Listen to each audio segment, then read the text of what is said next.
सम्राट चौधरी इस बात को लेकर खुश होंगे कि मुख्यमंत्री बनने जा रहे हैं।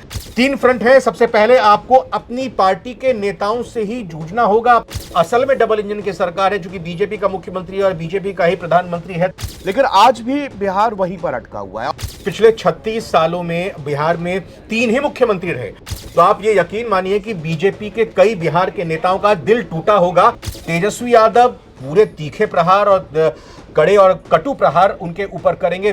ने प्रदेश को डेवलप करने के लिए एक जो विजन होना चाहिए, जो एक वो नहीं था। बिहार की जो सबसे बड़ी समस्या है रोजगार और पलायन रोकने की, क्योंकि बिहार की चुनौती अपनी तरह से सीख आप सकते हो। मेरे कहने बोला कि आप सीख सकते हो। बिहार की राजनीति, हमारी देश की राजनीति जाति में बंधी हुई है। बिहार वासियों को उनका नया मुख्यमंत्री मिल गया है, यानी कि सम्राट चौधरी बिहार के नए मुख्यमंत्री बना दिए गए। उनके नाम का ऐलान कर दिया गया है। बताया गया कि सर्वसम्मति से यह फैसला हुआ। काफी दिन ऊहापोह वाली स्थिति बनी रही। कई मीटिंग्स के दौर हुए, दिल्ली से लेकर पटना तक कई राउंड की मीटिंग हुई, लेकिन आखिरकार इस मंथन से जो नाम निकला वो सम्राट चौधरी का निकला। हालांकि इस बार भी जो कयास लगाए जा रहे थे वो अलग अलग थे। जिससे बीजेपी की जो परिपाटी है, एक शौक करने की, एक आपको अचंभा कर देने की, वो यहां पर बिहार में नहीं चल पाया। और आखिरकार नीतीश कुमार का इस्तीफा हुआ। उसके बाद तुरंत जो है सम्राट चौधरी के नाम का ऐलान कर दिया गया। बिहार में वो नए मुख्यमंत्री बना दिए गए हैं, रविंदर सर। लेकिन सवाल यहां से हम शुरुआत करते हैं कि जो आकांक्षाएं हैं बिहार की, जो उम्मीदें हैं, जो वो वर्ग जिसने कि लालू का शासन भी देखा है, नीतीश कुमार का शासन भी देखा है, अब उन बिहार वासियों के, उन ग्रुप्स के लोगों के लिए ये सम्राट चौधरी का नाम यहां पर सीएम के रूप में रखा दिया गया है। तो आपको क्या लगता है, कितना ये बीजेपी का ये फैसला कैसा रहेगा और बिहार वासियों की उम्मीदें क्या सम्राट चौधरी का जो बैकग्राउंड है, उनके काम की शैली को लेकर क्या लगता है ओवरऑल आपको? देखिए, तो आने वाले वक्त में पता चलेगा कि सम्राट चौधरी का कार्यकाल कैसा रहेगा। उप मुख्यमंत्री के तौर पर जब गृह मंत्री की उनको जिम्मेदारी दी गई तो उन्होंने तेज तर्रार अपने तेवर दिखाते हुए कानून व्यवस्था को बरकरार रखने के लिए काफी पहल की। और जहां तक बात आपने कहा कि लालू प्रसाद यादव और नीतीश कुमार के युग से अब आगे बढ़ता हुआ बिहार दिखाई दे रहा है। आप देखिए कि 21 साल के लंबे सीएम के कार्यकाल के दौरान नीतीश कुमार ने कई उतार चढ़ाव देखे। बिहार ने पिछले 36 सालों में बिहार में 3 ही मुख्यमंत्री रहे। 90 में जब लालू प्रसाद यादव बनते हैं तो उसके बाद 97 में जब चारा घोटाले में उनका नाम आया तो फिर राबड़ी देवी को मुख्यमंत्री बनाया गया। साल 2000 में कुछ ही दिनों के लिए बस नीतीश कुमार मुख्यमंत्री बने थे और फिर 2005 में 2 बार चुनाव होते हैं बिहार में। तब नीतीश कुमार अगस्त 2005 के बाद से लगातार मुख्यमंत्री रहे। हाँ, मैं गलती यहां पर कर रहा हूं, जीतन राम मांझी भी यहां पर एक बार मुख्यमंत्री बने, इसको मैं सुधार यहां पर करना चाहूंगा। लेकिन अब ये 1990 के बाद 5वें मुख्यमंत्री के तौर पर उनको शपथ दिलाई जाएगी कल सुबह 11 बजे। सम्राट चौधरी जेडीयू में थे। सम्राट चौधरी आरजेडी से उनके करियर की शुरुआत हुई। 90 के दशक में उनकी राजनीति शुरू होती है और 90 के दशक में राबड़ी देवी के मुख्यमंत्री काल में सम्राट चौधरी सबसे युवा मंत्री बनाए जाते हैं। जीतन राम मांझी जब 2014 में मुख्यमंत्री बनते हैं तो सम्राट चौधरी को कैबिनेट मंत्री का दर्जा मिलता है। 2018 में बीजेपी में वो शामिल हुए। अब आपका ये सवाल कि क्या अपेक्षाएं हैं, मैं सीधे तौर पर अगर पॉइंट पर आते हुए कहूं कि 2 बड़ी चुनौतियां हैं। पहली चुनौती घर की अपनी चुनौतियां हैं और दूसरी चुनौती जनता की अपेक्षाएं। घर की चुनौती होंगी तो आपके 3 फ्रंट खुले हुए हैं। 3 फ्रंट है। सबसे पहले आपको अपनी पार्टी के नेताओं से ही जूझना होगा, अपनी पार्टी के नेताओं को ही साथ लेकर चलना पड़ेगा। आज अगर एक दिल जुड़ा है, अगर आज सम्राट चौधरी ये इस बात को लेकर खुश होंगे कि मुख्यमंत्री बनने जा रहे हैं, तो आप ये यकीन मानिए कि बीजेपी के कई बिहार के नेताओं का दिल टूटा होगा कि उनका नंबर नहीं आया, उनको मौका नहीं मिला। लेकिन बीजेपी चूंकि ऐसी पार्टी है जहां जो अपेक्षाएं आप होती हैं वो अपने अंदर तक ही सीमित रखते हैं, सामने नहीं आती हैं। दूसरी चुनौती की बात है, जेडीयू को साथ लेकर चलना पड़ेगा। 2005 से लगातार नीतीश कुमार मुख्यमंत्री रहे और उन्होंने बीजेपी को साथ लेकर आगे वो बढ़ते रहे। और फिर जीतन राम मांझी का भी जो कार्यकाल आया उस दौरान भी बीजेपी सहयोगी के तौर पर, लेकिन बीच में टूटते भी रहे। हाँ, वो बीच में टूटते भी रहे उस दौरान। फिर हाँ, तेजस्वी यादव आए। तो जेडीयू को साथ लेकर चलने की एक चुनौती होगी। तीसरी चुनौती की अगर बात करें, विपक्ष की मुखरता।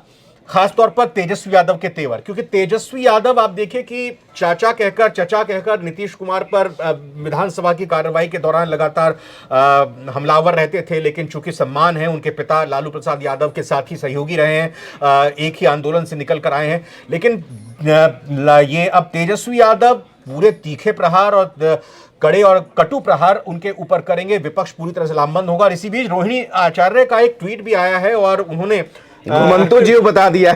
वहां एक घुमंतु जी बताया। अब आते हैं, मुख्यमंत्री चूंकि जनता का होता है, जनता की उम्मीदें, अब आप बिजली, सड़क, पानी, इनसे आगे आपको निकलकर होगा। डबल इंजन की सरकार आप कहते आए, अब असल में डबल इंजन की सरकार है, चूंकि बीजेपी का मुख्यमंत्री और बीजेपी का ही प्रधानमंत्री है। तो आपको बिहार की जो सबसे बड़ी समस्या है रोजगार और पलायन रोकने की, आपको सबसे पहले उससे जूझना होगा। आपके पास 4 साल का वक्त है, अगर आप लगातार 4 साल तक अभी अगर सीएम पद पर बने रहते हैं, खैर अभी तो शपथ भी नहीं ले, लेकिन ये कहना जल्दबाजी होगा। 4 साल का आपके पास वक्त है, आपको काम करते हुए जमीन पर दिखाना होगा कि बिहार में पलायन रुक रहा है, बिहार में नौकरियां मिल रही हैं। न सिर्फ सरकारी नौकरियों की बात यहां पर हो रही है, बल्कि बाकी तरह से भी लोग अब बिहार को छोड़कर नहीं जा रहे, ये आपको दिखाना होगा। कानून व्यवस्था की तो बात तो वो है, वो तो है ही, कानून व्यवस्था तो आपको बेहतर करनी होगी। तो सबसे बड़ी चुनौतियां ये हो सकती है। नहीं रविंद्र जी, जो आज भी रोटी कपड़ा मकान आजादी के इतने सालों के बाद में ये मूलभूत सुविधाएं जो आज तक अभी बहुत सारे इलाके हैं, न केवल बिहार और देश के अलग अलग हिस्सों में, जिनकी ये बुनियादी चीजें हैं। दूसरी चीज मैं यहाँ पर आपसे जानना चाहूंगा, जैसे मेडिकल इंफ्रास्ट्रक्चर हो गया, कि लोगों को अपने जगहों पर इलाज मिले, अच्छी शिक्षा मिले, अच्छा यहाँ पर जो आजकल टेक्नोलॉजी कहाँ जा रही है, लेकिन आज भी बिहार वहीं पर अटका हुआ है। और ये हम अगर लालू के शासन की बात करें तो जंगल राज एक शब्द आता है कि भाई जंगल राज से निकलकर बिहार में उन्नति हुई। नीतीश कुमार के शासन में बहुत अच्छा रोडें, सड़कें बनाई गई, ये और सबसे बड़ी बात है कानून व्यवस्था पर लगाम लगी। लेकिन पिछले दिनों से फिर हमने देखा कि बहुत ऐसे ऐसे वीडियोस आए जहां पर खुलेआम लूट, खुलेआम, जब जिस प्रदेश में अपराध रहेगा वहां पर ना तो कहीं से इन्वेस्टमेंट आएगा, ना ही वहां पर एम्प्लॉयमेंट अच्छा हो पाएगा, वहां की एजुकेशन, इन सब चीजों पर असर पड़ता है। तो क्या इनका फोकस उस तरह के ना दिखावटी कि बुलडोजर चला दिया, हमने ये कर दिया, हमने वो कर दिया, कि मतलब हम सीएम योगी को कॉपी कैट करें, यहां पर अप्लाई करें और थोड़ा सा अपनी छवि को हम दबंग करें, जैसा कि हमने देखा शुरुआत में। इस छवि से हटके क्या ग्राउंड पर आप लॉ एंड ऑर्डर जैसी चीज, एजुकेशन जैसी चीज, और बिजली, सड़क, पानी तो है ही, और इन सब चीजों को आप मजबूत करें, ताकि आपके पास में, आप सरकारी नौकरी नहीं दे सकते हो हर किसी को, लेकिन आप अपने प्रदेश का माहौल तो ऐसा कर सकते हो कि भारी इन्वेस्टमेंट वहां पर हो और युवाओं को नौकरियां मिले। हम इस कमेंट के जरिए जरा जानना चाहेंगे, जो बिहार के लोग या देश के बाकी हिस्सों से भी लोग सुन रहे हैं, कि बिहार की क्या अपेक्षा और क्या उम्मीदें हैं। बिहार के लोग अब भावी मुख्यमंत्री सम्राट चौधरी से किस तरह की अपेक्षाएं जानना और समझना चाहते हैं। और आपने कहा कि जो बुलडोजर मॉडल, हाँ, मतलब या जो योगी आदित्यनाथ, इनको अपनी एक अलग छवि गढ़नी होगी, वही एग्जैक्टली बनानी होगी। आप असम के मुख्यमंत्री हेमंत बिस्वा शर्मा या जिक्र होता है, उनका अलग तेवरों के हिसाब से जिक्र होता है। इधर दूसरी तरफ अगर बात हम करें योगी आदित्यनाथ की, उनके अलग तेवर से जिक्र होता है। दूसरी तरफ हम मोहन यादव जो मध्य प्रदेश के मुख्यमंत्री हैं, उनके अलग अंदाज को लेकर चर्चा होती है, बिल्कुल होती है, ठीक है। और दूसरी तरफ अगर बात आप राजस्थान के मुख्यमंत्री बने, तो आप उनको भी देखकर अगर अंदाजा लगाएंगे तो वो भी अपने तरीके से लोगों को अपील करते हैं। हाँ, लोग ये जरूर कहते हैं कि राजस्थान, हाँ, मतलब एक इस अंदाज में कहीं भी ऐसा ना लगे, क्योंकि हर प्रदेश की अपनी अलग समस्या और अलग दिक्कतें होती हैं। उत्तर प्रदेश में अलग समस्याएं हैं, बिहार में अलग समस्याएं हैं, दोनों ही राज्य, हालांकि आज की तारीख में अगर आप देखें ग्रोथ रेट के हिसाब से टॉप 3 के राज्यों में उत्तर प्रदेश आता है, लेकिन बिहार की अभी वैसी स्थिति नहीं है। एग्रीकल्चर का जो ग्रोथ रेट है बिहार का, वो बहुत अच्छा है, डबल डिजिट में एक वक्त में जेडीयू की सरकार में आ गया था। लेकिन अब आपको एग्रीकल्चर के साथ साथ आपको, चूंकि एक तरह से देखिए लैंड लॉक स्टेट है बिहार, जो है वो लैंडलॉक स्टेट है, आपकी सीमाएं जो है बिहार की किसी भी कहीं से भी समुद्र से नहीं जुड़ी हुई, तो इस लिहाज से वहां पर आपको सामान की आवाजाही को लेकर बड़ी समस्या की बात होती है। जहां तक आपने जिक्र किया कि भाई आपको रोजगार के अवसर पैदा करने हैं, मैं पीडब्ल्यूडी मिनिस्टर हुआ करते थे, आज की तारीख में बीजेपी के राष्ट्रीय अध्यक्ष हैं नितिन नवीन। खुद मैंने उनका इंटरव्यू लिया था जब उस दौरान वो पीडब्ल्यू थे, एक सम्मेलन के दौरान। तब उनसे जब मैंने यही पूछा कि भाई यहाँ पर जब अपराध रहेगा तो लोग डर के मारे, खौफ के मारे इंडस्ट्रियल्स यहां पर आएंगे नहीं। और बिहार में एक चीज ये भी चलती है, ये दबे छुपे नहीं, खुलकर ये लोग बोलते हैं कि अगर कोई व्यक्ति कोई बड़ी इंडस्ट्री या कोई काम के लिए आते हैं तो उसके पास हजारों फोन एक वैकेंसी के लिए, प्राइवेट सेक्टर की बता रहा हूं, पहले आ जाते हैं। तो वो कहता है कि भाई हम यहां पर काबिलियत के हिसाब से बंदे को चुन ही नहीं सकते, यहां पर फोन हमारे पास लगातार आ रहे हैं, तो फिर हम किस तरह से यहां पर अपने दम पर काम कर सकते हैं। बिल्कुल सही बात। उन्होंने कहा कि हमने सड़कों का जाल बिछाया, सड़कों का जाल जाएगा एक जगह से दूसरी जगह तक, शहरों की सड़कें जुड़ेंगी, गांव की सड़कें जुड़ेंगी, पूरी तरह से आवागमन आसान होगा। तो उसके बाद ये नेक्स्ट स्टेप है कि भाई हम रोजगार के अवसर पैदा करेंगे, लेकिन नेक्स्ट स्टेप का अंतराल लंबा ना हो, हाँ, जल्द से जल्द ये होता हुआ दिखाई बिल्कुल बिल्कुल। अब इसको हम समराइज करके बस मेरा जो अंतिम में कहना है कि बिहार एक समृद्ध राज्य, नालंदा यूनिवर्सिटी, बोध गया, ये सब जो है हम लोग सुनते चले आ रहे हैं। एक बहुत ही बड़ा, विशाल और गौरवपूर्ण इतिहास रहा है बिहार का, चाहे वो लिटरेचर में हो, चाहे वो अंग्रेजों के खिलाफ जंग में हो, हर चीज में। हाँ, लोकतंत्र की जननी हो, और लोकतंत्र की जननी के बाद भी जब अवसर पड़ा तब बिहार कूद पड़ा, नीतीश कूद पड़े, आंदोलन में बड़े बड़े आंदोलन का नायक रहा बिहार। जैन धर्म यहीं से आया, आपका बौद्ध धर्म तो वही मेरे की इतनी वाइब्रेंट, इतनी अच्छी संस्कृति, लेकिन आज भी वहां पर जब टूरिज्म का नाम आता है तो टूरिज्म में लोग झिझक जाते हैं। हाँ, ये बात आप सही कह रहे हैं, लेकिन अरे यार बिहार, मतलब मैं कह रहा हूं कि एक जो माइंडसेट बन गया है पूरे की, हमने कई अरसे तक सुना कि किस तरह से लोग ट्रीट करते थे बिहार के लोगों के साथ में, कि उस शब्द को क्या, तो ये क्यों हुआ? क्योंकि सबसे बड़ी बात थी कि आपने बिहार के जो लीडर्स थे, जो कहने को बड़े नाम थे, और लेकिन उन्होंने अपने प्रदेश को डेवलप करने के लिए एक जो विजन होना चाहिए, जो एक वो नहीं था। वोट बैंक की राजनीति रही, लूट खसोट, वोट बैंक खरीद, ये करो वो करो, किसी भी तरह से सरकार बनाओ।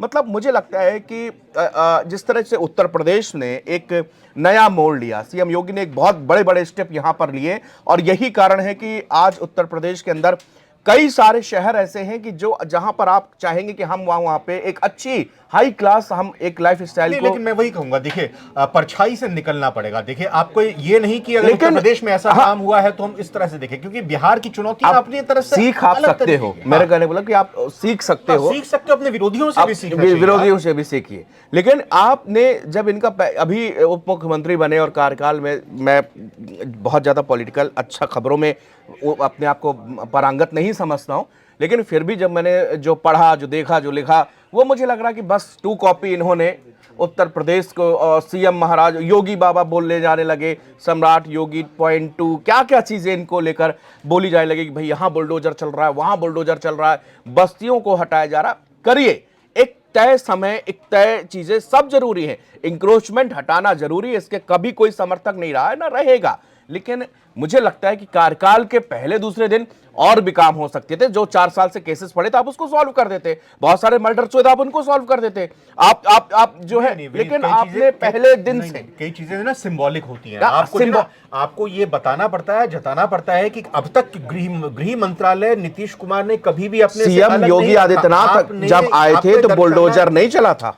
नहीं, तो वही तो कह रहे हैं, उन्होंने पहले दिन बुलडोजर नहीं चलाया था, लेकिन बुलडोजर आज की तारीख में अपेक्षाएं लोगों की वैसी हो गई ना कि भाई अगर वहां बुलडोजर चल रहा है तो यहाँ क्यों नहीं। आपने ये भी देखा, इस पर चर्चा हो सकती है कि भाई जब हमने देखा कि किस तरीके से, आपने ही जब जिक्र किया कि हत्याएं, लूट, बैंक डकैती की जब लगातार बार-बार घटनाएं 2025 के विधानसभा चुनावों से पहले बाढ़ सी आ गई, तो ये जनता की तरफ से, मैं इससे बिल्कुल नाइत्तेफाकी रखता हूं, ये जनता की तरफ से अपेक्षा होती थी कि भाई यहाँ पर भी एनकाउंटर होना चाहिए, यहाँ भी एनकाउंटर होना चाहिए। लेकिन ये बात सही नहीं है ना भाई, कानून व्यवस्था भी तो कोई चीज होती है। एनकाउंटर आप कब, किस सूरत में आप करते हैं? जब आपके ऊपर हमला होता है, जब पुलिस के ऊपर अपराधी हमला करता है अपनी जान बचाने के लिए किया। लेकिन एनकाउंटर मॉडल को कि भाई आप उसको ढूंढो और निहत्थे, अगर है बदमाश तो नहीं, हम एनकाउंटर मॉडल का सपोर्ट यहाँ कोई नहीं कर सकता। चौधरी ने आकर इसी चीज की शुरुआत की, मैं पक्षधर नहीं हूं सम्राट चौधरी, लेकिन आप ये देखिए कि सुशील मोदी उप मुख्यमंत्री हुआ करते थे, बीजेपी की तरफ से। उसके बाद तारकिशोर प्रसाद बने, रेणु देवी उप मुख्यमंत्री आए